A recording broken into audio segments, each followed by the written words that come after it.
Quand ton frère te dépasse, porte son sac. Je répète, quand ton frère te dépasse, porte son sac. Et je ne peux pas comprendre, les amis, comment est-ce que ton frère peut réussir à battre un adversaire coriace et c'est toi qui viens diluer sa victoire. Et tu fais ça tout le temps. Quand ça ne vient pas des gens qui vous donnent de l'argent, qui vous soudoient, c'est mauvais. Quand vous détestez quelqu'un au point où l'autre personne se pose la question sur votre stabilité mentale, vous détestez la personne au point où, même si la personne a fait quelque chose de bien, vous critiquez de façon assez négativement. Et il pose des actes.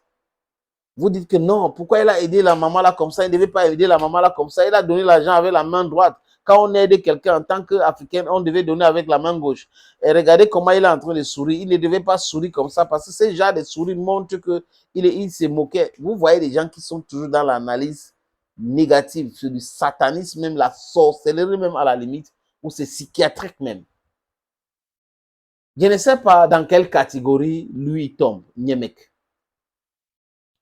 Mais il est très négatif. C'est un expert en critique anti-étau. Non, pour l'autre, là, il brille. Il est entré dans le non-sens, les prédictions bidons, les bidonneries, les amis. Et il s'est toujours trompé lamentablement parce qu'il est dans l'acharnement gratuit. Tantôt, Eto'o va fuir le Cameroun. Eto'o revient. Ah, il est revenu vraiment. Donc, quand il n'était pas là, il est sage parce qu'il a compris qu'on va l'arrêter. Vous allez voir, on va l'arrêter. S'il vient ici maintenant, on va l'arrêter. Et le gars arrive. Vraiment, toujours dans le non-sens. Si Nyemek a un problème avec sa femme ou ses copines ou sa copine, ce n'est pas Eto'o qui est à l'origine. Si Nyemek n'arrive pas à carburer normalement, ce n'est pas Eto'o le problème. Si Nyemek n'arrive pas à acheter les vestes qu'il veut, ce n'est pas Eto'o le problème. Et là, comme Francis Ngannou a dit dans une émission podcast Talk Sport pour faire la promotion de son dernier combat qu'il a gagné, comme il a dit que Eto'o est le plus populaire, ça a dérangé certainement ce monsieur Nyemek. Ah oui, ça a dérangé.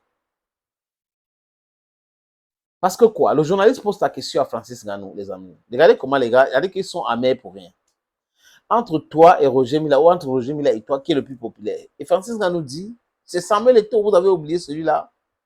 Et les haineux, ceux qui détestent Eto'o. Mais est-ce qu'il y a deux personnes qui sont plus populaires au Cameroun que Eto'o? Est-ce qu'il y a deux? Il n'y en a pas, c'est un fait. Mais pourquoi est-ce que les faits perturbent et ça dérange certaines personnes? Pourquoi est-ce que vous devrez vous fâcher quand on a dit que tel est populaire alors que c'est un fait? Ça veut dire que vous êtes animé par autre chose. Donc, Francis Ngannou, qui devrait combattre samedi, dans le 19, contre Renan Ferreira, a dit cela. Et les gars ont commencé à plier leurs petits doigts. Il va perdre. D'abord, il va perdre. Hein? Il a dit ça pourquoi. Et quand il va perdre, on va commencer à dire que oui, c'est parce que tu as parlé d'Eto'o, il porte poisse. Et c'est un poisseux. Quelqu'un est poisseux. Il a gagné autant de milliards, mais il est poisseux. Il a conçu ici, il a fait ceci, il a aidé les gens, il a créé des choses pour aider les gens. Il est toujours poisseux. Et vous qui n'êtes pas poisseux, vous êtes incapable de payer votre loyer. Vous qui n'êtes pas poisseux, vous êtes incapable d'avoir l'électricité. Vous qui n'êtes pas incapable, vous êtes, c'est-à-dire que vous qui n'êtes, qu'est-ce que je dis? Vous qui n'êtes pas poisseux, vous êtes incapable de payer l'école de vos enfants.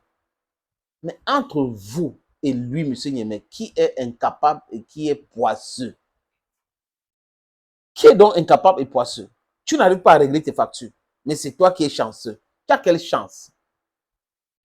Devant celui qui règle ses factures, qui aide les gens, qui fait tout. Vous voyez qu'on est vraiment dans l'incohérence notoire. Ngannou donc gagne. Ça a perturbé les dimanches. Parce que hier, les amis, ça devait être le feu. Mais ça a perturbé. Mais lui, il réussit quand même d'essayer de diluer la victoire de Ngannou. Qu'est-ce qui anime les gens comme ça? Qu'est-ce qui peut expliquer que quelqu'un se déteste à ce point? Parce que ce n'est pas Ngannou qui déteste, ce n'est pas les autres qui détestent. Il se déteste, il a un problème. Le mec doit avoir un problème personnel. C'est tellement les regrets, c'est tellement quelque chose, il est amer. Mais pourquoi?